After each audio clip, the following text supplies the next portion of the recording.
Oh, I can hear you much better too. I need a new computer. That's on my To-do wants list. list. Yeah, this year, my wants list. A new computer. Because mine is getting a little bit laggy. So how old are your kids?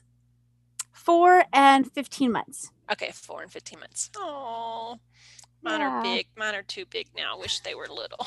So, all right. Actually, I think we're getting ready. I think it's getting ready to work. So let's see.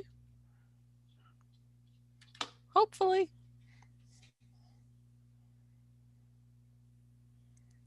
All right. I think we are live. Yay. Okay. Okay. Oh, it's talking. Yes. Um, hold on. I don't know why I'm hearing you. Do you have YouTube open on your computer? No, I You need to mute don't. that.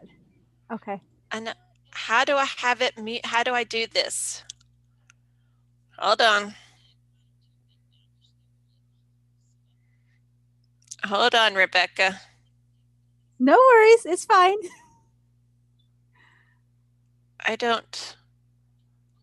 Are you still there with me, Rebekah? Yes, I'm still here. Okay. So let me just turn this down on here. Hold on. I think what I'm seeing is it's a lag. Yes. So if you have YouTube open, there's going to be a lag. You want to mute It that took one. me to YouTube. Uh-huh. Hold on.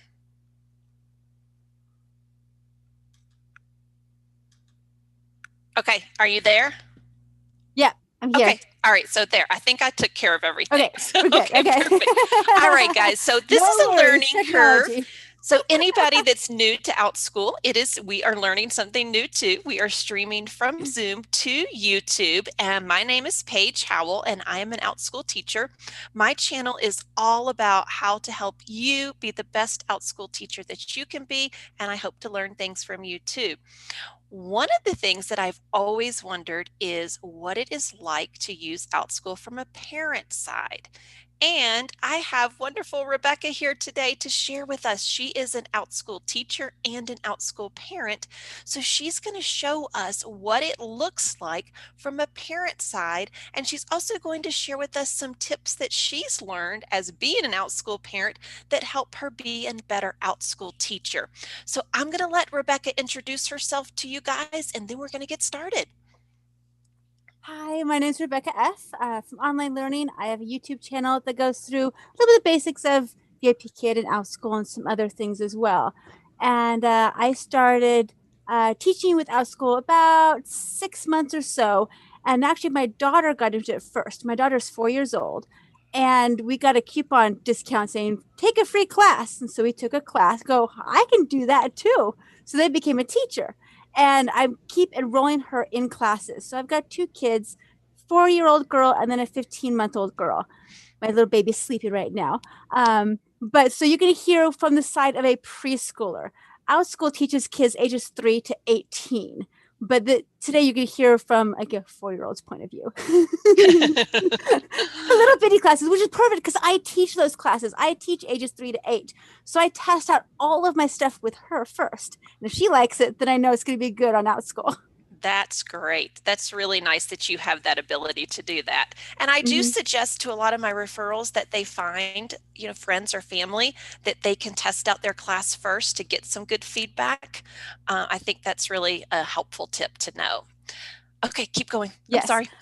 No, it's fine. It's fine. And in fact, she's gotten so used to doing this online stuff that she's actually been the test subject for some of my teacher friends who are like so nervous about teaching on Outschool, and they teach the age group. I'm like, can my daughter join your class? Oh. She's a student. Oh, that's awesome. So, yeah. So I'm going to let Rebekah actually take over. She is going to pop up here and show us her screen. So she's going to show us what it looks like from the parent side. So this is very exciting. Yes. So this is, and I'm trying to load up chat too so I can watch along. But so if you have any questions, please put it in here. I'll just follow the lead. This is my Outschool website. It's the teacher and student combined into one big clump. Okay, so everything's all right here, teacher and student. Up at the top, it says teach. That's what I teach. Okay, if you go next to it, the schedule, that is my daughter's schedule. That is not the teacher's schedule. That is the student's schedule. So if I click on schedule, I'm going to see all the classes that my daughter is signed up for. And you can see the agenda, the week view, and the month view. This helps me to kind of know where she teaches which day, and with her life and my other classes, it's hard to get a time that she can take a class when I'm not teaching. Yes, I bet. Sometimes if it's like a read-along class or show and tell class, sure, she's great on her own. Awesome, I can leave her to her own devices. If it is a science experiment class, I want to be with her because I don't want any messes. Yes. So I have to look to see, what is she taking? When am I teaching? There's that whole balancing act right there. Okay. When you go to find classes, that's where we're going to go there now. We're going to find some classes for her.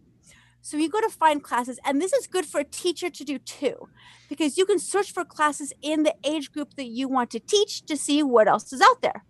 So I have here. That's great, Rebekah. Age I hadn't 4. Yeah. And thought I've actually about that. made some pretend students in some upper ages so I can see what's out there, because when you first go to find classes, it'll automatically go from starting soon. Whatever one's going to start like right away.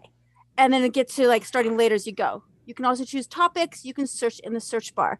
And I just click like age 4 because that's my daughter's age, but I teach 3 to 8. So anywhere in there will work. If you click any of these and apply, you're going to hit both of those. So now I'm going to say age 4 and 14. Well, I don't want 14, but this is what you're going to get to for all of them. So I'm going to take that one away. And that's what's starting now. And what are your other choices, Rebekah, first over there for sort by? You can go sort by most popular, new classes, and relevance. Okay, perfect. So I guess most popular was somebody who's taught like the most classes of that. So you can see, okay, they've taught like a bazillion classes of this. They are like look at that, 134 reviews, only one spot left, 90 reviews. Okay, these are like the hot classes. And then you've got new classes, which are always fun to see. What's something new? Oh yeah, what's new? What's coming? Like, okay, they just opened this class. No learners have taken this class yet. It's a brand new class. And again, it looks like it's starting kind of it looks like it's starting recent. now. Yeah, more recent. And so you have here meets once, and see like Tales of Peter Rabbit is 1 week 4 times per week. So you can see at a glance here with ages, how many times it meets, and the next time it meets. And you can see how many more times available it is to go, okay, it's listed like twice on here. I can choose one of those 2 spots. Or if it's listed like 9 more times, I got 10 choices to choose from. So it's kind of nice. That's awesome.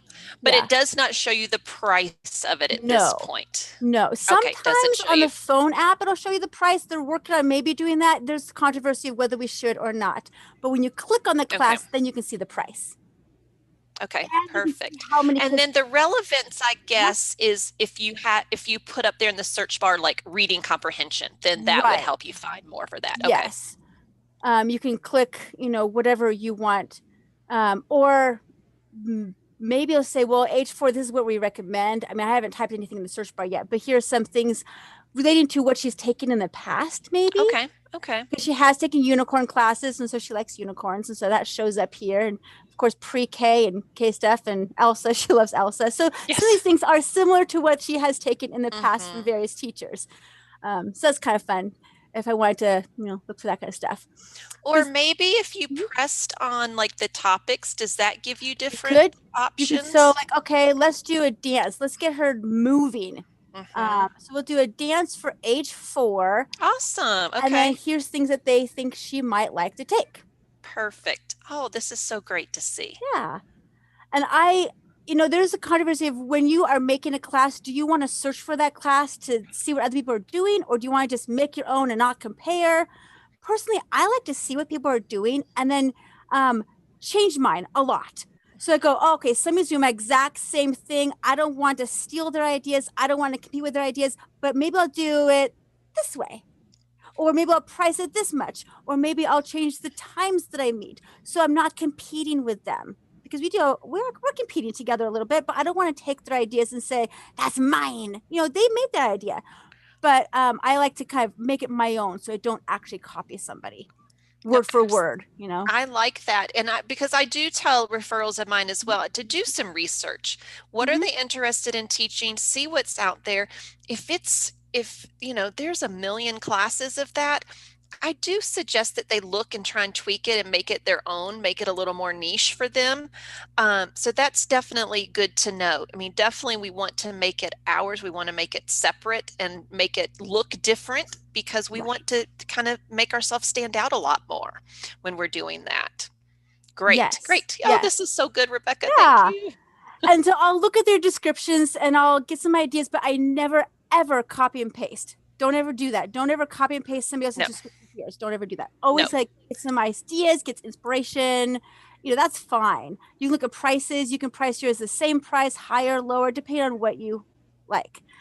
This little heart to the side, if I click on it, it's going to become one of my favorites. Okay. Then I will be notified, you know, when maybe a new time is added to that, or I can find it in my favorites. Because sometimes I'll search going, oh, that looks like fun. And then tomorrow I'll go, what class was that again? Yeah. I've searched through so many. So then at the very top, I can go to where my picture is and I can go down to favorites. Okay. And if I click on favorites, it'll show all the classes that I have favorited.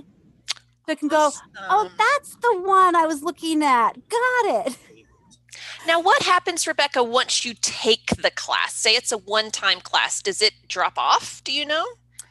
No, it's still in the favorites. If I scroll way down, these are some of the ones that I looked at before. And actually, this one from Lauren Snyder is the first class she ever took. Awesome. Way And to go, Lauren. Yeah. And she actually inspired me to create my first class. And it's similar to that, but totally different. So it's all about colors, but we do a totally different science experiment and stuff. So it's like inspiration, but never copied. Yes, good job. Yeah. So some of these she has taken, and some of these we might want to take. Okay. It's kind of a mixture of both. They're on there, and I can always unfavorite it if I go, nah, I don't want to do that anymore. We can take it out. This is just like a quick list. But when you favorite it, it shows up at the teacher's side saying it's been saved. Okay, so that's on my side. When I see one of my classes has X amount of saves, that is you or that is a parent that says, oh, we might like to take this class. Yep. At some point. If you take it, it's automatically saved. Okay, if it's taken, it's automatically saved or as you a can favorite. Save it not. So it's like it's both. So when you see those saves as a teacher, they're both people who've taken the class and people who want to take the class. That's good to know. So I have one class that has like one class that has 30 saves, and I was trying to figure that out because I've probably actually taught it to 20 students. So really there's only 10 that haven't taken it, maybe. Okay. Yeah, something like that. Yeah. Okay. That's a good to know. That's definitely good to know. So great. Okay, good. Okay, so those are the favorites, and then I have favorited all of my classes. Okay, that's the tip. Favorite your own classes. Get yourself some saves in there just to see. Plus, you can also see what the child sees. So we've saved a lot of stuff. We're just gonna through that. But we've saved a bunch. So and you recommend favoriting your own classes? Okay, I do. Okay. One, you can say, I got one save. Yay! Yes. But also you can get a tidbit of what the student might see later on. I guess you can go recently saved, starting soon, and most popular for those as well. Good. Oh, this is new. You have favorites. I haven't explored this. You have favorite classes. You have favorite teachers. Oh. So if you save the teachers, you can follow each teacher. Like I followed you. Yay, good. Which means every time you make a new class, a brand new class, and you get it listed from Outschool, the day after I'll get an email saying, Paige Howell has listed a new class. Come check it out. So if I just update a class or create a new section of that class, you would only get that if it was saved as a favorite? Yes and no. Okay. As far as I know, if you create a new section for the class, I'm not notified. Okay. You're not notified. Right. Unless I request for availability. Okay. And I Okay. did that yesterday. There's a class that Esther wanted to take, and there's no times available. So I clicked on the bottom. It says check for availability. Mm-hmm. Um, and well, let's see. Let's go to you. Ha. Yes. So I can Okay. see here, and I have followed you. That heart right there Okay. means I've followed you. Okay. Okay. And I automatically follow you if I've taken one of your classes. You automatically follow. Mhm. Okay. Yep. Perfect. Or you can follow somebody who you just want to follow.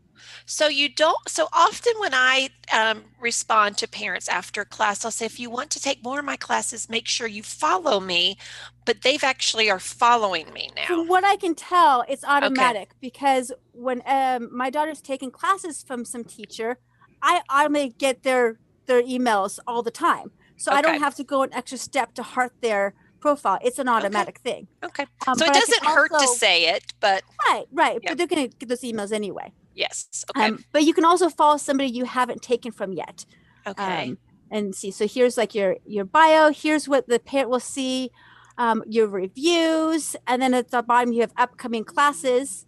Okay. And then below that you've got classes that are by request, things that you Okay. don't have open anymore, but you have available if you want to. Okay. So let's go to a class. I saw this. Wait, which one was for 4-year-olds? Although if you do 5 and up, I might be able to see. Yeah, so right now I don't have any 4-year-old classes open because those are my one time, but you can do the Learn World Geography. I have some. Yes, I was looking at that one, and that was Yes. a good one. Yes. And sometimes if it's like a year off, plus or minus, you might be able to let the teacher say, please, because I know Outschool has a 5-year gap, like age limit. You do like 5 to 10 or 4 to 9. So sometimes like, well, can I squeeze in here? Rebekah, before we go, while you do this, I wanted to ask you this really quick because we did get this question. If a teacher changes something in the description price age group, do you get a notification of that change? No. No, it does not. Okay. So no. So Stephanie, that was a great question because I often change some of my descriptions as well. So it would be something when new teacher or new parents are looking at it, they would see the new descriptions. Yes. That's what. Now, if I go to your page and I look down at your description, I will see the updated version of it, but I'm not going to be notified of that. Okay. So you're not going to be notified of it. Okay. Perfect. Right. That would be a lot of emails, wouldn't it? Yes. Yeah. I mean, already Outschool gives a lot of emails, and plus make sure you check your spam folder, because when I first signed up, all the emails were taken to spam. And I'm like, where are the emails? They said they're there. So once I unclicked from all the spam stuff, now I'm getting them all. Okay, so that's good to know because I do often feel like my communication with the parents that sometimes they don't get all the communication. So I did actually add in my welcome email for my classes, make sure you have your settings set on Outschool that you get classroom communication. Yes. To help them. Do you see that, Rebekah?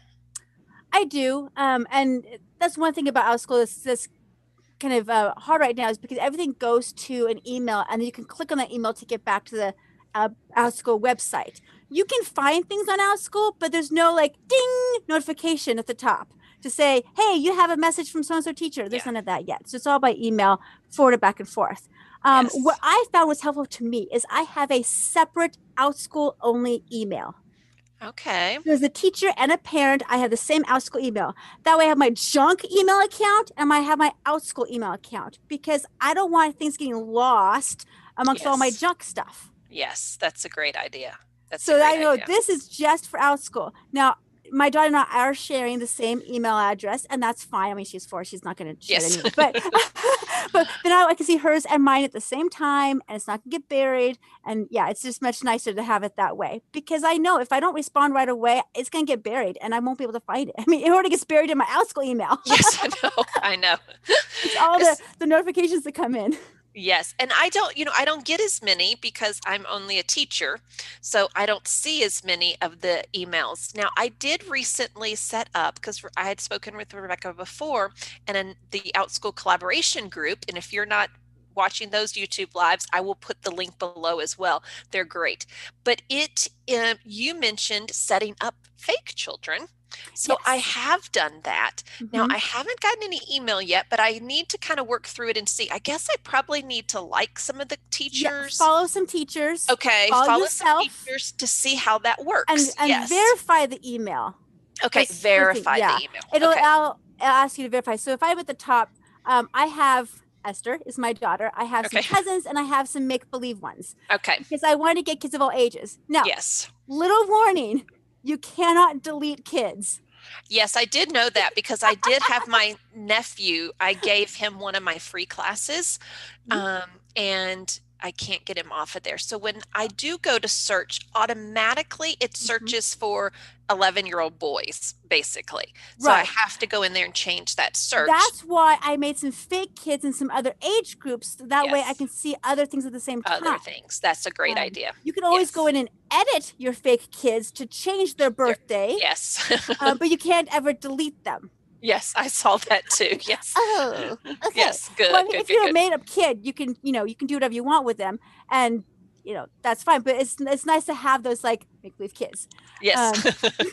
I was trying to read some of the questions, and guys, we will get to these questions, but I'm going to let her show you how you enroll. She's been kind enough to actually, she's going to enroll in one of my classes so that you can see what happens from a parent side. So then we'll get back to these questions. I'm having a hard time loading the comments, so Paige, if you have any questions, please let me know, and I'll and they will. I think these will come really great after we have so this will be good. Good. Okay. So I'm looking at the times for this class, and look at it. You're in high demand. You've got that tag. Awesome. 3 of 8 classes total sold out. You got 3 learners enrolled. This is good. This is what you want. This is one of my favorite classes to teach, by the way. I love it. Look at the top. It says, well, this is an ongoing course. So it shows that you have 8 reviews and only 1 learner has finished it, completed it. Ongoings are weird because you don't actually get to see who are taking it, because they're always just taking it. You have to have like somebody leave. And I have like 6 sections of this going. So it's only 8 reviews. So it is kind of, and I've been doing this since September. Yeah. So the reviews are not always So with ongoing, take those reviews with a grain of salt, because to me, if you have a ton of people in there, that means it's a good class. So this, and we're kind of bouncing back and forth as I think of questions here. So as a parent, Rebekah, has your daughter taken any ongoing classes? Yes. She has 2 that she takes every single week, like always. But she has a few that she's taken at one time and says, okay, I'm done. And we withdraw her, or we unsubscribe her. Yes. As a one-time class. So we've done both. So when do you get, because I know Outschool says they notify or ask parents for reviews. So as an ongoing class, when do they, I've heard they only ask you can only have to take 3 classes before you can provide a review. Something like that, 2 to 3 classes if you're continuing to go in there every week, you have to take at least like 2 or 3 classes, and then it'll say, hey, we've noticed you've taken a couple classes by Paige. Please leave a review. But you can only review once. Okay. So if we take like 3 classes from you, we take a review, we take 15 more of the same class, we can't review again. We can edit our review, but if you take another class, you can offer another review. Yes, a brand new class. You can do that. Okay. As well as if you unsubscribe from the class, then you'll get to say, hey, you've taken this class, please leave a review. And the other question I have, is it easy to leave a review? Is it easily understood on a parent side how you leave a review? Yes. It'll get sent as an email, and it'll say, click how many stars you want. Okay. And so at 5, then you can always click less, which I don't do that, but just 5 stars. And then it'll have a box saying private feedback, and then public feedback, and then like anything to the Outschool. What I found from a parent and a teacher point of view is when you click on that email, it'll send you to Outschool to finish it. Okay. So your 5-star will get sent immediately to your teacher saying, new review, 5 stars. Then I'll type my comment, and I'll send again, and it says, so-and-so has edited the review. Or you have an edited review as an email, and you can see, okay, still 5 stars, and here's what I said. So you get 2 emails as a teacher. In case you're wondering, why do I have a new review and then an edited review? It's because they went through their phone, through the email, and they left the stars, and then they left a comment. Gotcha. Because I do get 2 often. I mean, sometimes I only get the stars and no no comment, which is okay. But then if I get a comment, it always comes after I've gotten one for the new Yes, review. it's because the stars are sent automatically. Okay. And then your edit gets sent once you press save or send. Okay. That's really good to know.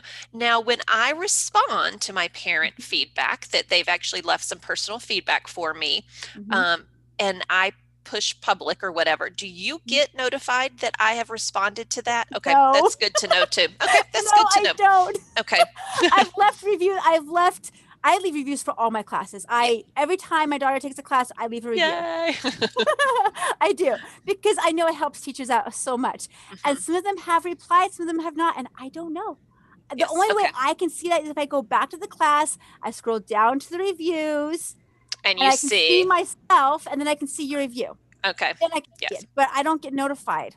Okay, but the parent doesn't see that I said, this makes me so happy. Thank you for sharing. Yeah. Okay. Now, if you send a private response, you will get that as an email, but not the public. So possibly it would be good customer service to respond like this and do private, or can you do both? I don't know if you can do both. Okay. But you could go back in the classroom and respond to them. Yes, you can. You can respond to the parent message or a student message. Okay. It'll get to the parent either way, saying, thank you so much. This is one class I took and I didn't really like, and I'm not that picky, but there's one class I didn't really like, but I was like, okay, as a teacher to teacher, here's some suggestions as a kind thing. And she sent back a private message saying, thank you so much. I agree with you. I'm going to work on it. Oh, that's awesome. Yeah. So okay, I want to say you did a great job, but I'm going to help you out. Yes. That's really good. Okay. So we're going to keep going here. I keep interrupting you. That's okay. So we're going to buy a class. Now I'm looking, and I saw what I wanted to do. I have to orchestrate with her preschool and my classes. And which one did we want? Oh, I think I wanted to we'll do Saturday morning. So I'm looking at the date and then the time of day, and it's always shown in my time zone, which is really nice. Which is nice because actually Rebekah and I are both in Mountain time zone. So I was like, wait a minute, is that my time or is that her time? So yes. This is my time. Because sometimes I'll have like a 3 a.m. Mountain time. I'm like, I don't think so. My daughter's not going to get up at 3 a.m. I'm up, but not my 4-year-old. No. So then you have people with different time zones. So I always look for my time zone. So I'm going to subscribe. Now here is the big thing. Oh, okay. This is It neat. automatically selects the children who fit the age group. Okay. Oh. Okay. At one time, it selected all of them. And I'm like, I do not want all 6 of my fake and real and cousin kids to take this class. Yeah. So I have to unselect the students who are not going to take it. Okay, this so is where unselect. This is where some teachers have kids take their class that are outside their age range, or they withdraw because they sign up too many kids. It's really easy to sign up too many kids. Okay. It's automatic. Now, you know what? That is really good to know as well, Rebekah, because I do get siblings that have enrolled in my class, and then one of them will drop out. Yes. And that's probably why, because they've enrolled, and then actually sometimes they enroll the wrong kid. Yeah. And then they'll say, oh, I'm sorry, I enrolled the wrong kid, and they drop one off and add one in. So that's because of the automatic the way it's selection. Done. Yes. Okay. Now, last week, it selected all 6 of them. Now, this is a new thing where it's only selecting the age that's in. So that's nice, because then you can't have like an 8-year-old taking a 3-year-old class, automatically. Yes. So I'm going to unselect some of my fake kids, and I'm going to select Esther. Now it says here, the age range for this class is 5 to 10. It's giving me a warning. Okay. Now, sometimes, it's going to send you a message, Paige, saying, hey, she's too young. What do you think? And you'll be like, that's fine. Yes. But sometimes you're like, this is like, a 14-year-old in a 4-year-old class. You might want to think through this. And I have done that. I'm sure other teachers have. Parents will put them in, and I'll say, you know what, your child may academically be on the same level with them, but socially they're not on the same level as them. Right. And it depends on what you teach. If you teach art or science experiments or dance, sure, any age is fine. If you're teaching reading and writing, it's nice to keep that age pretty tight. Yes, because I do one book club, and some of the younger kids could read those books, but I don't know that they're 100% appropriate for the younger kids. Right. So, yeah, you have to be careful with that age group. But this is learning Yes. about animals. Every kid loves animals. Right. That's what I'm thinking. She could just join in. It's just, Yes, one year too yes. young, it's fine. Hmm. Down here, you could Oh, do gift enrollments. This is where you can buy gift enrollments for other kids. so that's the party So this is thing? nice. Yes, for birthday parties. So you can choose how many, Okay. if you want to buy for like if you want to buy out, this, I can buy an extra enrollment and then I can send that email link to my friend. They can click on the link and they can become part of the class. So as a teacher, you're going to see a TBD, to be determined, in your name as the student's Okay. name. And then when they redeem it, it'll become that child's name. Oh, okay. So if you ever see a TBD, then that means it was purchased by someone else and they're waiting Mm-hmm. for that person to. Okay, perfect. Yep. That's good to Yep. know. And this is a new one where you can donate to kids in need if you want to donate a little extra to like the outschool.org thing to help people in need. Oh, okay. Yeah, so it's kind of nice. And so it I'm shows you here how much is That's neat. due. Yeah, that's cool. That's the new one. So it shows you how much is due and it has all this stuff and I can press subscribe. Okay. Now, when I subscribe to week 1 of your ongoing class. Okay. Then every Sunday, I will get email saying, okay, we're going to automatically charge you again for week 2. Okay, so you get reminded. Yes. Okay, yes. you get a Now, reminder email. It is a reminder, but it's an automatic deduction unless I go in and actually unsubscribe. Unsubscribe. Okay. So I don't have to do that. I can just let it do it and just. So that's why ongoing classes are so great because it really kind of does it for them. It's also a great way for parents as scheduling. Hey, this kid's going to take this class every Monday at 9 a.m. going forward. So that's why ongoing classes are so nice. So if you do want to drop out, you actually have to go into the classroom and unsubscribe. Yes. Okay, to the class. And I like the new option that it does give parents a reason why they are unsubscribing. From a teacher standpoint, that's very helpful to know, and sometimes they don't, but it's really nice to know if there is a specific reason that they are moving out of the class. And I did have a student actually in the one you're getting ready to enroll in, and he was a 10-year-old and he could have taught the class. Literally, he could have taught the class. He knew everything. And the mom said, I think it's a little too easy for him. And I said, I agree. So yes, it was, but it was nice for her to give me that feedback. Right. Yes. Yes. So we're going to subscribe to the class. Okay. And so it's going to show up here. Now, just ignore my, information, and I have honey that comes up. Okay, go away. But I'm here's where I agreed to pay the $10. So there's some safeguards. But just know that if you have your information in there, a kid could go bump, bump, bump, bump, and then they'll sign up for the class. Okay. So there's no like code to my phone safeguard thing. So sometimes I saw on Facebook saying, we are going to withdraw because the cat signed up for us. That's funny. Brought it on the keyboard and signed up the class. Oh my gosh. Now this page is really cool because this does allow you to say, oh, I want Esther's best friend to take this with her and send it. You can share. That's awesome. I didn't know that was an option to do too. Yes. So you can share on Facebook or group, share with the messenger, invite by email, or copy the class link.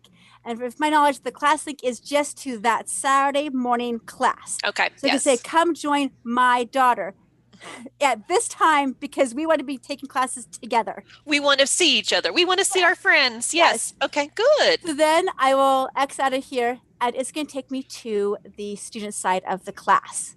There I am. I am now enrolled. Wow. So this is what it looks like. So you see this. Class has space for 6 more learners. Good. Next meeting starts January 16th. Okay, perfect. And it has class has space for 6 more learners, and I can invite learners, and it'll always tell me like how many more. This is how you can get into the classroom, get into the Zoom link. Okay. Down here you have your 3 tabs: classroom, teacher, and for parents. Okay. So we'll do for parents first. This is where I can message the teacher. So if I want to message Paige. Now, this where it's, a little bit clunky because when I'll message you, I can type it here, but but I can't see it again. Like I only get I've through seen email something back like and that too. forth. So I don't actually get to watch the conversation flow, which is kind of odd. And does that come to you in an email format though, right? Yes. Or in the communications tab? Yes. Yeah. It'll be in the conversations tab as well as an email. And I will get an email saying, hey, I have sent this to you. There's a confirmation email. Okay. And then when you respond, it'll be an email to me saying, Paige has talked back to me. So this is from parent to teacher. Okay, perfect. Okay. Down here is my daughter with her age. I can withdraw, I can transfer, and then there's the help. Okay. And where does the help go? The help goes to Outschool? I don't know. See, a help goes to, do you need help with it? And, I messaged to you. Oh, you just, okay, so it goes to me as well. Okay. I guess so. All right, so. I guess the same as the parent message. Okay. Yes, okay, perfect.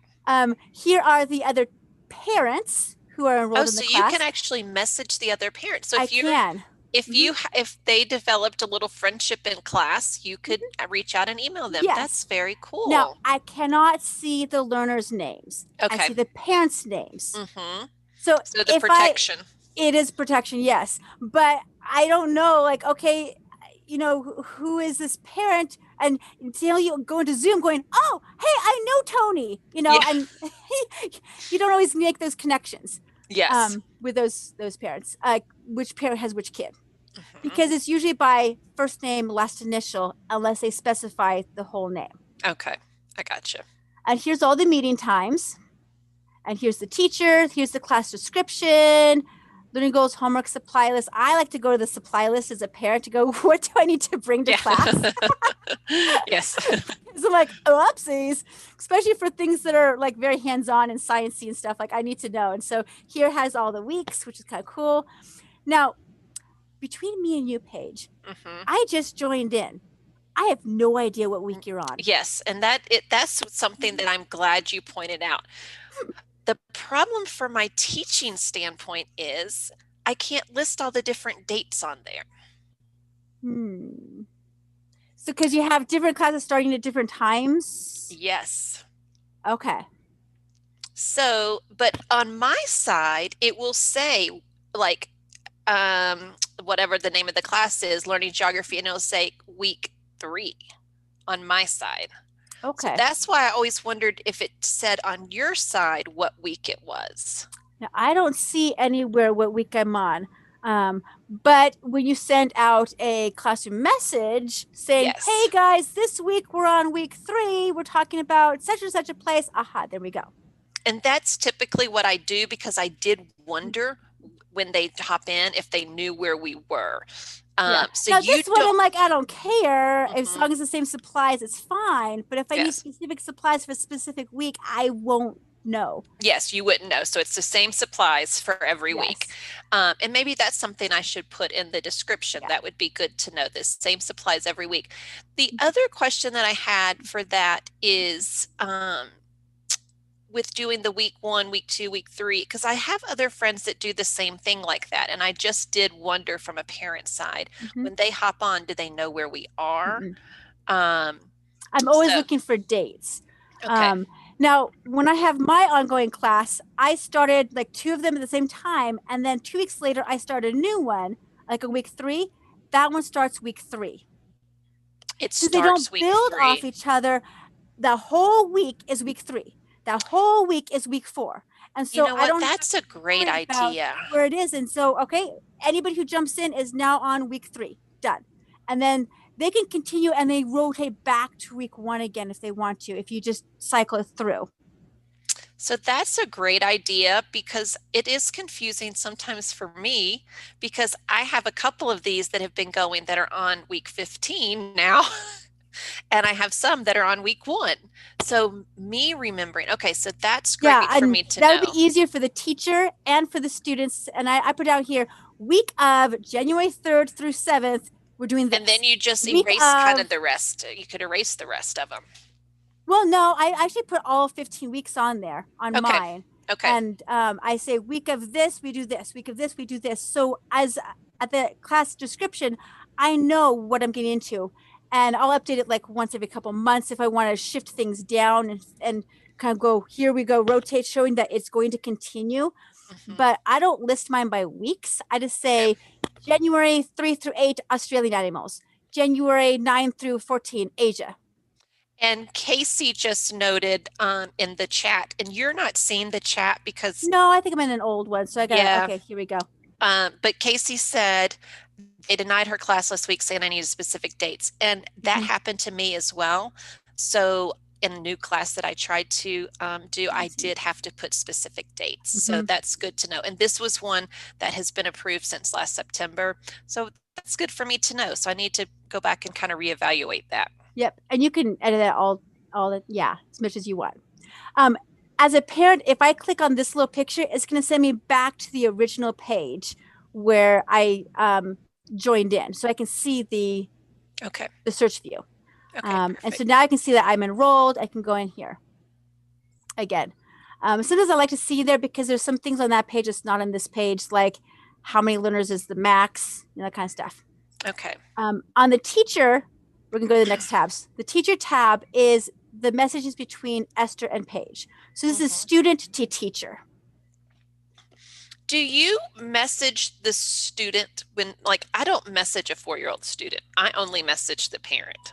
Right. I think with the younger age, it doesn't matter if you're by parent or by student because they're sharing this. They're the same person, really. Yes, that's what I figured. If you're a 15-year-old and you want to message the parent, not the parent, it's maybe a little bit different. And they might have separate emails at that stage. I'm not sure. But I know that's they're tracked a little bit differently. So you can message wherever you want to. Okay. As a teacher, I can see the conversations flow between Esther and you. And if you message Esther after each week saying that, thank you for coming, you can track which week they've been here, which is kind of nice. You can't track that with the message to the parents. Now, the classroom communication. Yes, so when I post in the classroom tab, do you have to go in there to see that communication? I will get email for that, but I can go back in here. Okay, so you will. So for instance, if I posted tomorrow and I say, don't forget, guys, we're going to Australia tomorrow, you would get that from the classroom as an email. Okay. Yes. But only people who are currently students at the time of the message will get it. Okay. So let's say you sent a message to your kids yesterday. I enrolled today. I don't get that message. You don't get it, and you won't see it here either. I don't see any past. Like, look at this. I get your welcome message, but that's it. I don't see week 1, week 2, week 3. I don't see any old messages you have on here. My time starts now. Okay. That's good to know as well. Okay. So I usually send a classroom post like the day before to get people to come in last minute. Now, if somebody signs up for my ongoing class 30 minutes before, I will send them a private message from the teacher to the student saying, okay, this is the game we're doing today. These are the supplies you need. See you in a few minutes. Yeah. So if you have time to even do that. Yes. Right. And sometimes, thankfully, I have a lot of that in the class description, but any worksheets I put in the classroom, probably so they don't steal my ideas. But I'll throw it in there. And sometimes I go, welcome, use your table. You don't have to have a worksheet. It's okay. Just kind of teach on the fly. That's great to know. So teachers that are out there know that your student, if you get last minute enrollers, they do not see any messages that you have sent. They only get to see the welcome message. So if you've had anything that's really important you've shared with the class between then and now, they're not going to have that. So that's great to know. Yep. Now this is something new. This is the parent's view of the classroom. Okay. So when I go to schedule, this is what the parent gets to see. Okay. And you're down here now on here. There you are. This is what the parent gets to see. Oh, okay. We've now added a new thing called the student view, student size, student whatever. So I can go over here and I can click the student I want to have. So I can click on Esther's and I can see her fancy dancy student view of it. Isn't that cool? Wow, that is nice. Yeah, so I can see what she's going to take from the student side. Now I'm going to go to upcoming. I want to show you what your your classroom looks like from her side. And I'm hoping they'll change a few things. See, you're kind of way down there. There you are. So I'm going to go to the class. When the student looks at it, they see classroom and teacher. Okay. So they see the classroom page and they can see the messages. Now, so they don't see all the other stuff. Yes, unless they fix this, they don't see the class description. They don't see the supply list. They don't see all the information that I, as a parent, would want to make sure that my kid has ready to go. And there's no way to click back to the class listing to check that. So even like if you click up there on the little picture, that doesn't take you anywhere? It doesn't click. It doesn't click. Nothing is so clickable. That's one thing I did to ask Outschool. Can you please add that back in? Add a way to get back to the class description, supply list, etc., so that when a parent or the student sets up for the class, they have what they need. Yes. So in the meantime, as a teacher, I'm going to write in the classroom weekly blurb saying, please bring this to class. Okay, please bring this to class. Okay, perfect. And that's really great to know for those who do have classes like Rebekah, that the kids do need supplies when they come. Because don't your kids, when you come, they need certain things? They do science experiments, and so they need to have certain things in class, or math games where they need like and it's very awkward when the kids do not show up with their supplies. Right. And sometimes like use mine, whatever. But sometimes you have to be flexible as a teacher in Outschool. You have to be. But I want them to. They doesn't have to have the parents tab, but I want them to have like the description or something. Mm-hmm. But remember, this just rolled out like last month, so they're still trying to figure out what they want to put for the students. So it's not as much stuff as the parent has. It has just enough for the student. No, I like that.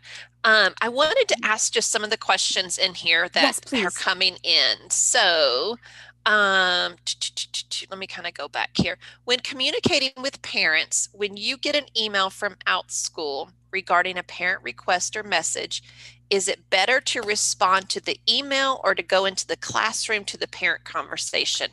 Are they one and the same? Yeah, either way is fine. I do know when you reply via email, it will have your little like email signature at the bottom of it. You also can't do an attachment. But when you go to the Outschool website and go switch to Outschool Conversations, you could throw an attachment in there. So if a parent says, hey, I can't find the file for today's class, you cannot attach that to the email. You go to the Outschool Conversation, then you can attach your worksheet and say, see you soon. And what I have realized just recently too is I usually respond through email because I don't have any attachments or anything, and I'm in my email, so I respond based to reply to the email. Mm-hmm. That when I reply based from the email, it still leaves it open in my conversations. Like I haven't responded to it. That's right. You have to actually view it in the conversations to see, okay. And I have taken care of it. And sometimes you'll just like go to the conversation and go, click, okay, I've seen it, bye. Because you've already taken care of it. You just have to show that, you've looked at it. So yeah. But I like that they have the conversations so they can see it. Oh, me too. I like the conversations. When you're in Esther's, you can't see all my teacher stuff, which is kind of nice. So if you have an older kid, you can just keep it open to their page. And they can see it from there. And you can go here. Yeah, if you could go back to Outschool, you can see upcoming classes. Now, they cannot search for classes on their side right now. Okay. The parent can. But a kid can't. Correct. Right now, the kid can't, which is probably a good thing. Well, I guess it's good so they can enroll in it. I can understand that. But it would be nice for them because maybe they search and they're like, oh, Mom, I want to take this class. That looks cool. So then I can see a 4-year-old. Yeah. Right. Yeah. If you have an older kid, they could probably already do your teacher account anyway. Who cares? Because you trust them. Hopefully. Yeah. What if you click on one of your older kids? Does it allow them to search? I was just wondering. I don't know. See, Maggie and Susie are my make-believe ones. Nope. They have the same thing, and they don't have any classes because I'm not going to pay for an 8-year-old to go to class. I don't have one. To go back to teacher, you go back to your name and your picture. And then you can head back to the teacher view.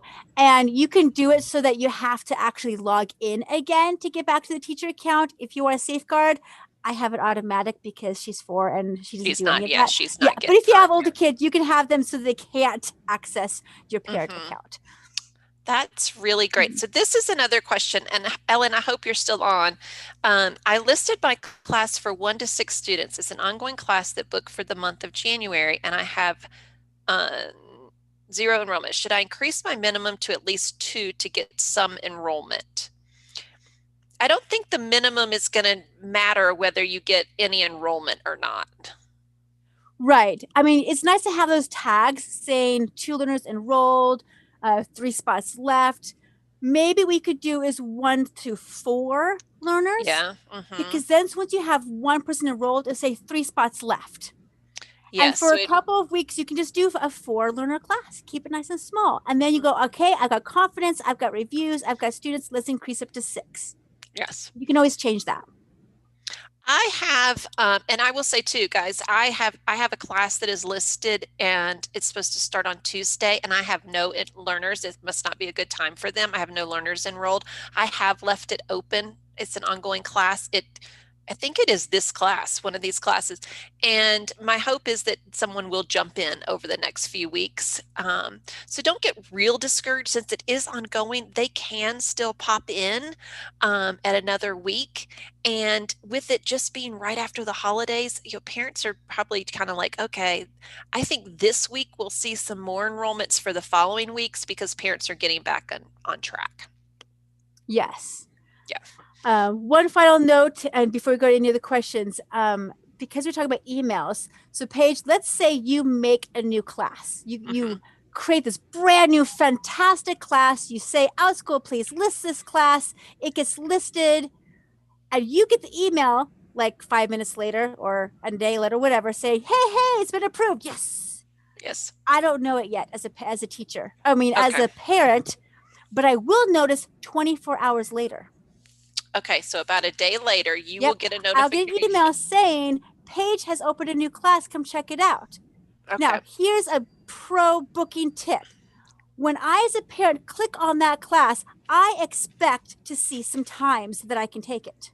Oh, that's a good idea. If there are no times available, I'm thinking, okay, well, this is nice. I might favorite it. I might come back to it later. I don't know, maybe. Who cares?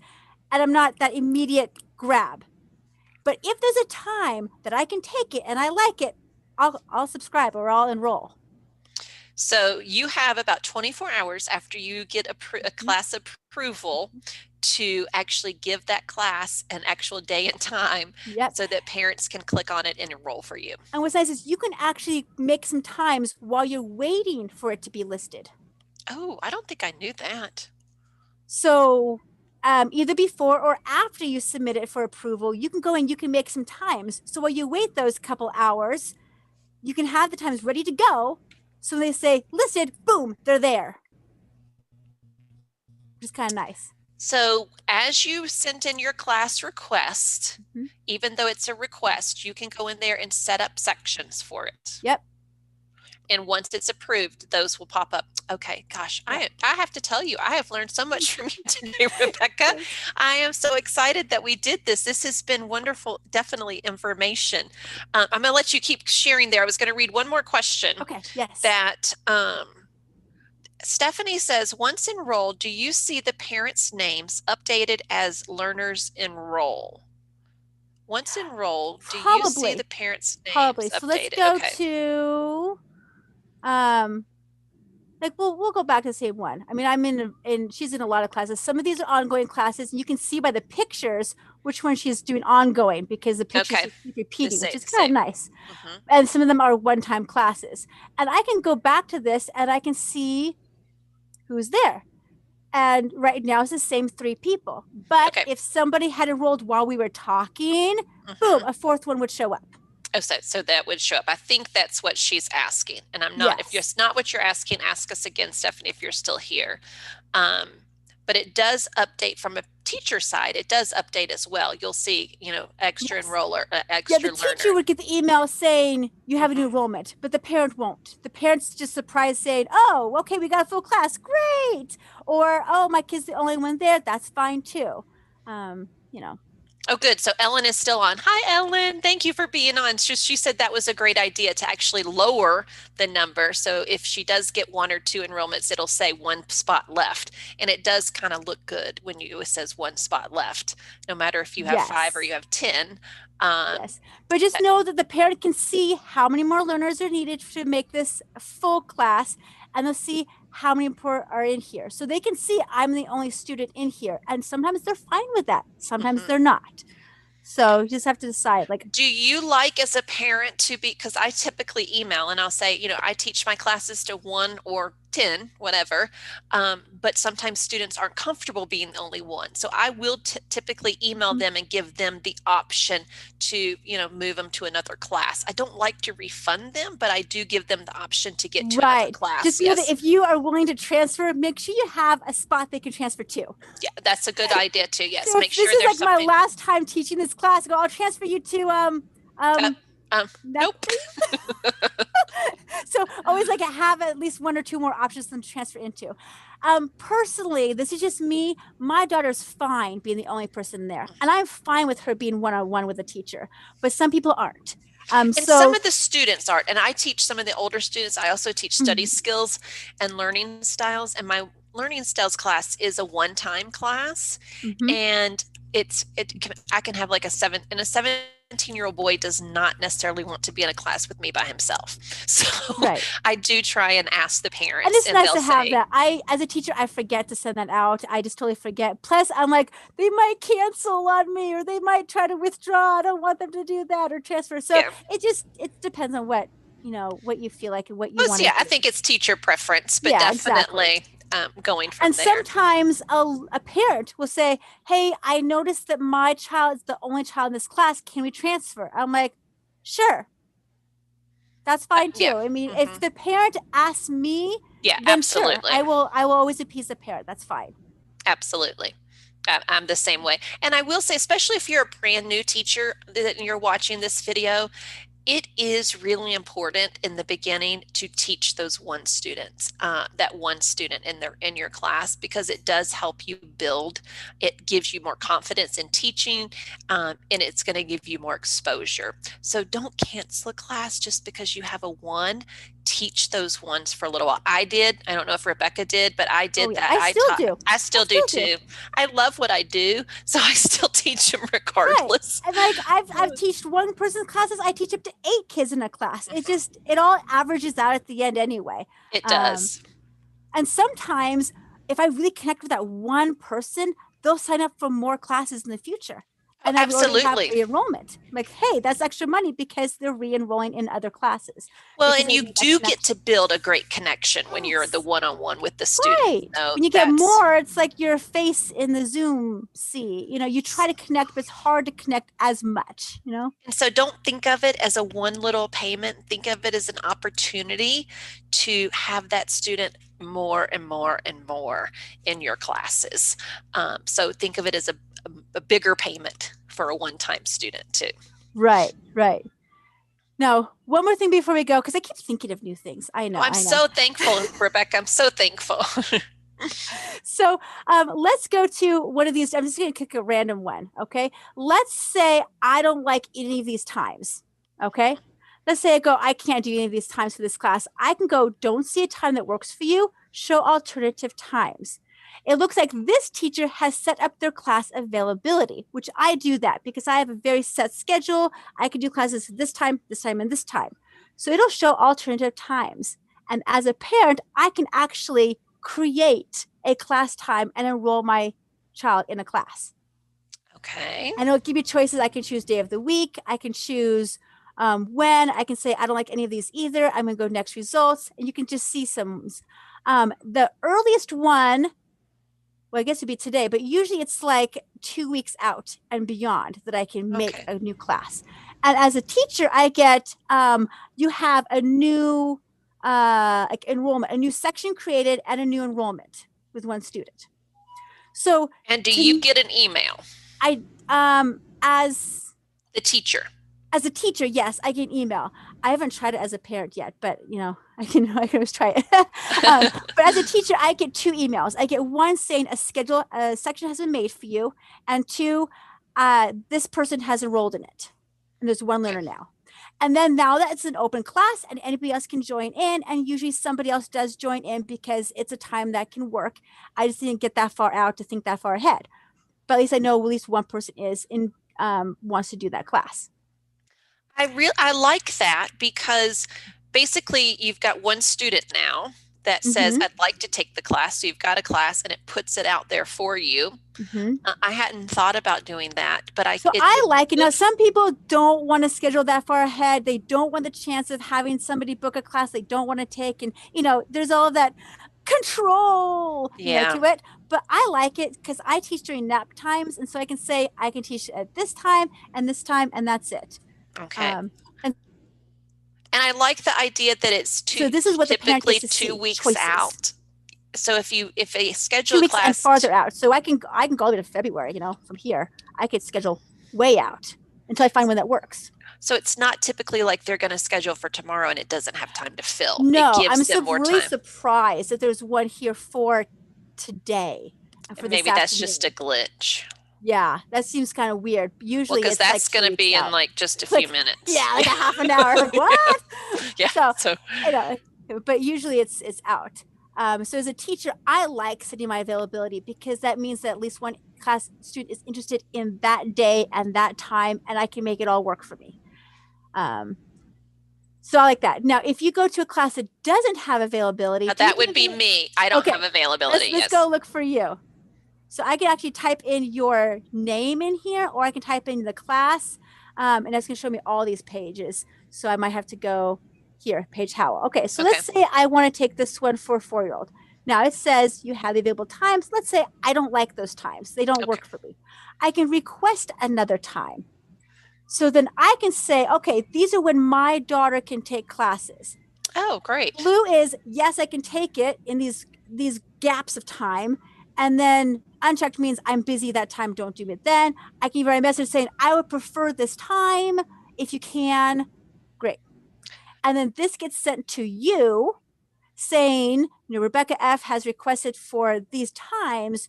You can look at your calendar and go, yeah, I can do a Thursday afternoon at like 2 p.m. Sure, I'll do that.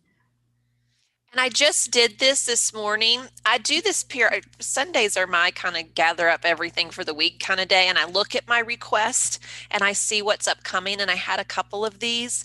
And so I looked to see, could I create those?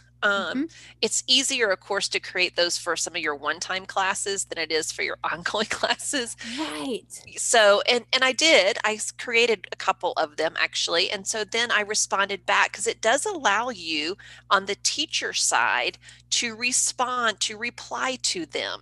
So if you go, and I don't know exactly where it is, but if you go in the class area, it will show you where actually when you get that notification, there's a little place for you to click and you can reply to it. And I did go back and reply and said, I opened up a couple spots. I hope one of these work for you. And like, boom, he was in there. So that was, and go back and reply if you do open. I guess they do get notification. We do get email. I did that for my daughter because I didn't like the times were available. And I said, hey, these are when I can enroll. And within a few hours, I got email from the teacher saying, so-and-so has opened new time slots within your availability. Okay. And so when I clicked on that, I went to that class page and there were 2 options available. I chose one of those 2 and enrolled my daughter. Yay, that's good. And usually when I respond like that, Rebekah, I actually cut and paste the link. Does that help as a parent or no?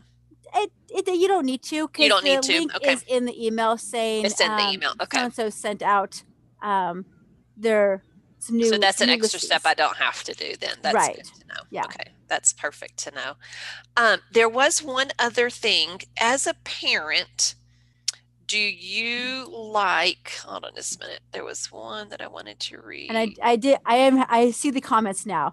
And I agree with Kelly. When you request the time or choose a time, it is for all of your classes, one time and ongoing. And I did have somebody start an ongoing section for me. I'm like, okay, here we go. And it has gained traction. So that's good. That I have had people enroll in that time, but I'm like, okay, I'm committed to another time a week for this class. Okay. And as a teacher, when you set your availability, it's for every class. So as a teacher, when you go to availability at the top here, when you set your weekly availability, this is for all of your classes. These are It the doesn't matter what it is. It doesn't matter what class it is. You can't choose which class can do it, which class can't do it. It's all or nothing. So it's all of your classes too, even the ones you actually don't have any scheduled now. Right. So, especially those that you have like listed, but you're not teaching much anymore. People can say, hey, I want to have this class. And if you have availability open, they can actually create a section for you. If you don't, then they can request. So it's teacher preference if you want to do available or not. So here's like before my daughter wakes up, my baby wakes up, here's during baby's nap time, and here's during baby's nap time. Yeah. So those are my choices. And it's by hour. You can't do by half hour, which is kind of sad. Just by hour. But you can. So what if your classes typically are? So you couldn't have a 6:30 class. They could not ask for a 6:30 class. I could make one, but they couldn't. They have to do by hours. Okay. I believe so. Yep. And then I can do asking that, Kelly. Days. Yes. Because I had that in my mind, and it went away when you were talking about it and doing that. The other one was, the question was, as a parent, do you like for teachers to respond to my review? I guess that's what that was. That was for Arlie. I think it doesn't matter. I mean, maybe if I put a question in there, it'd be nice if they responded. But you're just like, hey, you did a great job. My daughter really enjoyed your class. I keep it kind of generic, you know. And I do reply to what I can reply as a teacher. But I don't know. It's hard to keep up with it if they're not going to be notified anyway. It just shows that it's there. I do like to reply to the negative reviews to kind of put a positive spin on it.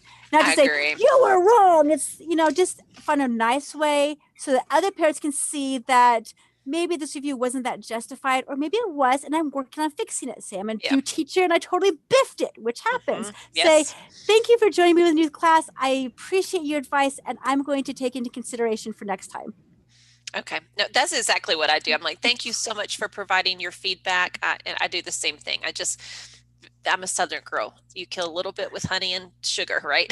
Right. Yeah. And if you ever get a bad review, like sit on it for a day and then reply. Yes. That's a good idea. Anytime you get something, don't do it in emotion. That's really good. Rebekah, before we go, because I know your baby's going to be waking up soon and I want you to make sure that you have some time. Is there any tips that you could share with us from being a parent consumer that has helped you be a better teacher? Well, we talked about making sure you have some times available when you first sign up a class. Yes, that's awesome. That's good. Yes. I like having dates in the ongoing class. Okay. So I know when I jump in, what am I doing and what do I need to have? Okay. I like having the class description look like somebody's thought through it. Now, personally, I don't care if they have a class video or not. It's nice if they do. I know when I first started, I was looking for the class video. I want to see the person's face. I want to see the classroom. But I've been here long enough. I'm like, it looks good. Good. Now, I do look at price. And that's just me. I look at price. If I had to choose two classes that look the same, and one is $8 and one is $10, I might choose the $8. Okay. But if the $10 have a ton more reviews and a ton more students, I'm like, okay, this might be like what my daughter needs, then I might pay the extra $10. So I go back and forth. What about the number of students in a class? Does that in any way, shape, or form kind of sometimes, I mean, I don't always like to be the first one in there because I might be the only one in there. But if she's okay with that, then that's what I do. Oh, no. So I mean the number of learners that the class will cap at. Oh, especially for a 4-year-old, I'm wondering. Yeah, it depends on what kind of class it is. We did do a story time class, read-along class that had 18 kids in the class. I'm like, whoa. But this person had a bazillion reviews, a bazillion learners. She was like a hot person. I just want to see what she does, you know? Yes, I bet. I want to watch this, you know? Yeah. And because it was story time and the kids were just like dancing around and listening, it worked having that many kids. But if you want to do more hands-on, I think a smaller class is better, like 6 to 8 max. Well, and I ask you that somewhat of a personal reason as well, because I do teach beginning phonics for students, but I keep it to a small group, and I think I priced it a little bit more, but I think it's better because we get more individual attention in the smaller I do group. like that. Yeah. If I was doing a phonics class with 18 kids, yeah, I don't know if I would do that because my daughter would be so lost. You're not going to get you're not going to get any individual attention in a class with 18. So it just depends on, but I was just wondering from a parent's perspective, what about thumbnails? Do you look at those? Did those persuade or discourage? They sometimes do. So what I can see here, I can see all these different thumbnails. To me, I like the tag saying 2 spots left or this many reviews. That helps me.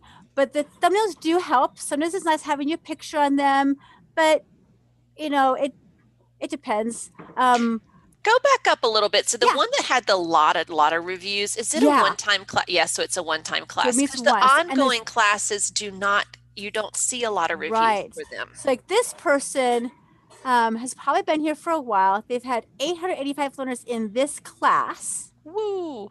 They have 234 reviews for this class, 239 reviews total. So like this is like their main class. Now I can click on her name and I can get taken down to her profile and I can see, so what she pertains to Chinese teacher students as well because she has Chinese written down there. It looks like, So she's done this many classes and this many reviews. And if I click on her name here, it'll show me more and I can choose to follow her if I want to follow her. So she just started in June and she's taught a lot of classes. Well, good for her. It'll show when she's been joined. I know, that's pretty cool. So it does look like she must appeal to the Chinese people too as well, Chinese culture too. Yeah, I did international. That is awesome. And then it shows like she's only doing 2 classes. That's it. But hey, if you're making big bucks in one class, just go for it. Keep doing it. Keep doing it. And especially if you love it. See, now I offer a bunch of different classes, but I have adult ADD, I think. So I need different things. I don't want to teach the same thing over and over. For me to make it exciting, I like to have different things to look forward to. Does it take a little bit more time and energy to do that? Yes, it does. Yes. Now with this one, if I take it once, I may not take it again. I might not take her second class. I mean, she only has 2 options. So if you want to have re-enrollments, you want to have a variety. That's why I want to make a class every month to fit a holiday because my regulars have taken all my classes before. And they're like, where's the new one coming out? When I make a new class, they get an email saying, Rebekah has made a new class. Come check it out. And boom. If I have some spots available, I want to get those booked up fast. Then once those classes have been filled up, then the next couple classes will become new students. So this teacher would actually be benefited by creating an ongoing class as well. That's true. Yeah. If they want to keep those enrollments, they could. Yeah. Instead of having to get new ones each week. Doing it. So I like that. So you do kind of a holiday theme. So for February, you'll kind of do another holiday because it's a brand new class and it can get new students, but it can also, so it helps build your clientele. Yeah. So I'll find some other kind of science experiment that maybe is hearts related or winter related. And I'll make a brand new class because then I'll get an email and I'll go, oh yes, yay. My favorite teacher has a new class. Yes. And I have noticed as a teacher, my first couple of times are my returnees, my re-enrollments. And then the longer I keep that class available, then I start getting some new people coming in as new students that may take more classes. So I want to keep the cycle going. Otherwise, I might not get, new blood. I want to keep it going. But if you make a class every single day, it's too much for a parent to go, well, I can't keep track of all your classes. You sent one last week that I like, but now there's like 5 more classes. That's a little too much. Yep. So space it out so they have time to want to re-enroll again. I think that's a really great idea. I haven't created very many new classes in a while. As a parent, do you prefer finance wise? Because one of the things, this is another personal question, hopefully somebody's watching this. So reading is my passion, and besides animals, reading is my passion. So I do some book clubs. Well, now Outschool requires those book clubs, they can't be ongoing anymore. They have to be multi-day. Oh, So my really? old ongoing book club was started, and it was scheduled out all the way till May. Mm-hmm. But I wanted to start another section with a different age group, and they won't let me do it ongoing. I have to do it as a Interesting. multi-day. And I feel Huh. like that's a deterrent for parents because so now what I'm doing is I'm doing it a monthly at a time with the books listed Mm. so that it's priced appropriately, because otherwise they've got to pay for a 12-month book club. And that's a lot of money. You know, if That's you a do lot of $10 a money. week, that's $1,200 So yeah, or so something, or more. You so know. I said, I mean, I've talked to them about, I said, I don't see from a parent standpoint that's a very good, that's not good. But then my kids that are in the book club, they have to re-enroll every month Hmm. into That that. is interesting that they changed to multi-day, because if I had to choose with my daughter between ongoing and multi-day, I choose ongoing because it's like once a week or maybe twice a week, and I can choose to leave or stay. Whereas multi-day, I am committed to those 6 classes or to those 4 classes, and I Yeah, pay you've one paid big for them chunk up up front. front. Yes. And I have done that a couple of times with some like summer camps, like a week-long camp, Yes. sure. But a month long, I don't know. But if you really want the class, I'd pay for the class if that, I think that would be perfect. And especially if I've taken you before. And If that's I've how taken a most of them one-time from are. you, then I can do a multi-day because I know you. And I'm like, we jive. This is good. And that's, my thought was with what I mean, I kind of went back to back. They actually sent me to a supervisor. I said, no, this doesn't really work. And they said, well, at an ongoing class, the parents have to be able to jump in and jump out. And I said, well, I specifically tell them that this is the book we're reading for this week. This is the book we're reading for this week. So they know.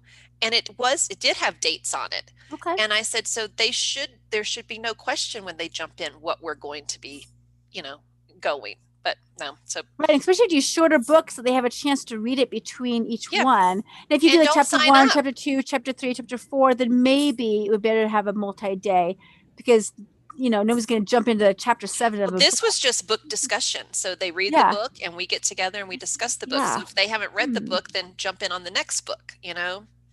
So yeah, it Right. was, Now, with ongoing classes, if I were to unsubscribe for a week, there's a chance that I can't get back in if you book up, you yes. fill up. So sometimes I'll just stay in the class. I'll lose that, $5 or $10 if you Yeah. can't show up because I don't want to lose my spot. So Hmm. there's no pause button on ongoing classes. It's like you're either there or you're not there. And if you book a very popular teacher, you might not get the time and day that you've had before. And so there's that risk. So maybe that's why, because it's like a whole book a week, unless it's a really small book, it'd be hard to. Well, mine are actually, we meet every 2 weeks. So Okay. it's Yeah. 2 books a month basically. Yeah. So that's really Kelly what they, said in the chat that she's had some ongoing classes approved recently for book clubs. okay, Kelly, I'm gonna have to chat with you because that has not been happening to me and I'm very upset about it. So I'm going to figure out how you did that. So no, and maybe she does them a little bit differently. But Rebekah, this was fantastic. And I know there's a lot of teachers that are going to really benefit from seeing this from the parent side. Welcome. I hope this helps. I know I certainly have, I'm going to have lots of notes here. I'm going to favorite my own class. When I create my new class, I'm going to make sure there's already times listed because I had no idea that you could do that. And I bet a lot of people don't know that you can do that.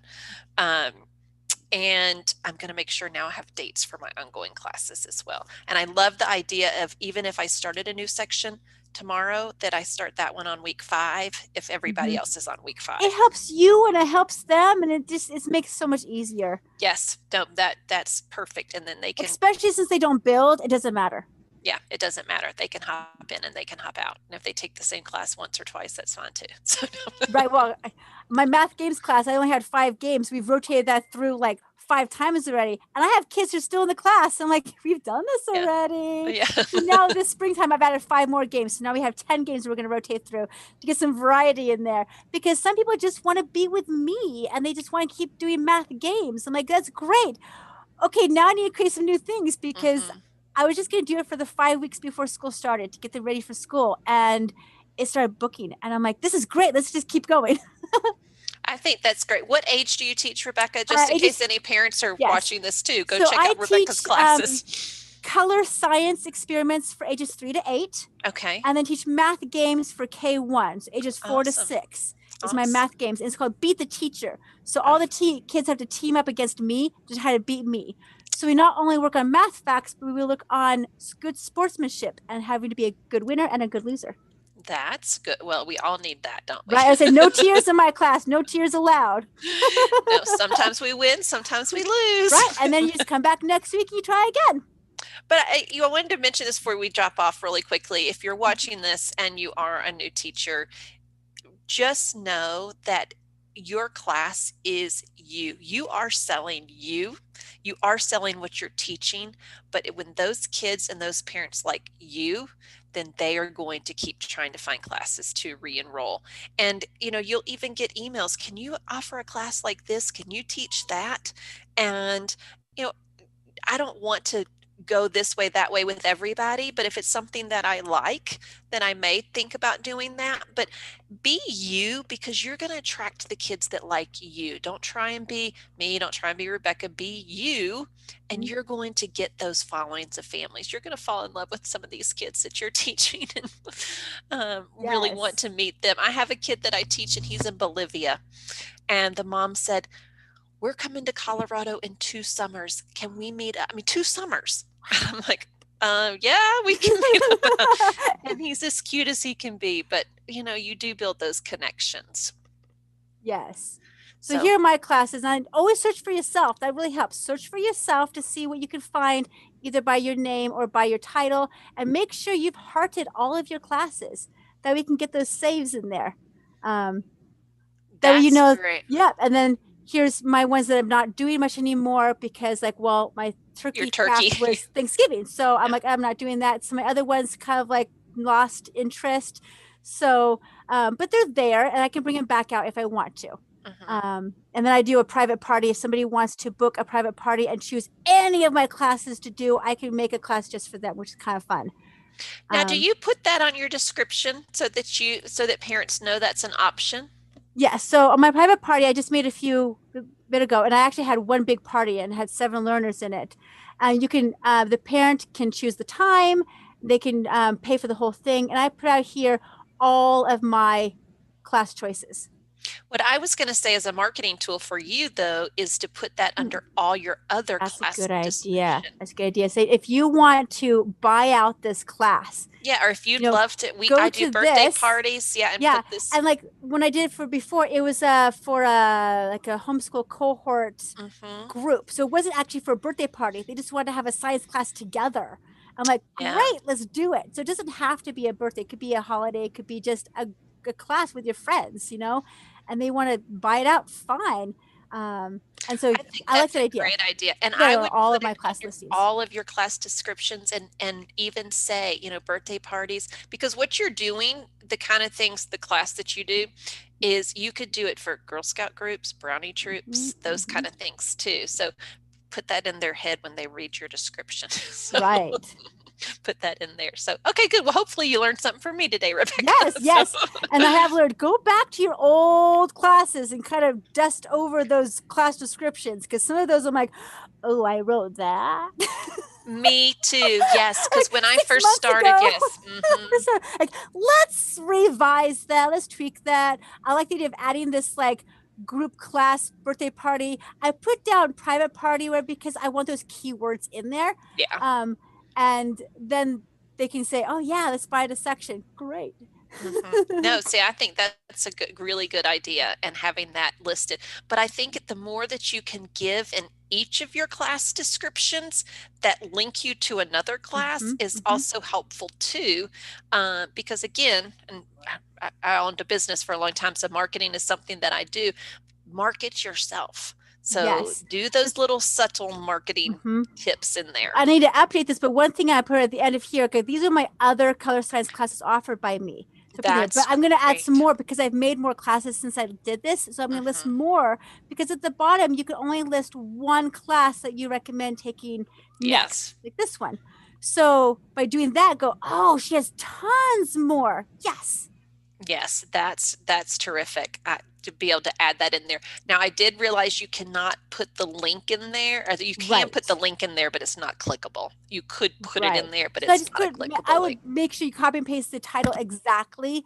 So if they want to copy and paste that to your search bar, they'll get the exact class. Yeah, so they can get the exact class. Okay, Rebekah, I said before I was going to let you go, so I am going to let you go. Yeah, somebody just asked a question, how do you follow a teacher? You go to the teacher's name at the bottom. So you have to find the teacher, go to the teacher's name, and then you can click the following button. If you've never taken a class from them and you like them, follow them here. If you have taken a class, you're an automatic follower of them. And shout out to Stephanie. I think you have stayed with us this entire time. I appreciate you. Yes, I know. I appreciate it. But I tell you what, this was awesome. I mean, awesome. And Stephanie, you get a big shout out. But thank you to all that joined, and happy teaching, happy day, happy New Year. All righty, bye. Bye, guys.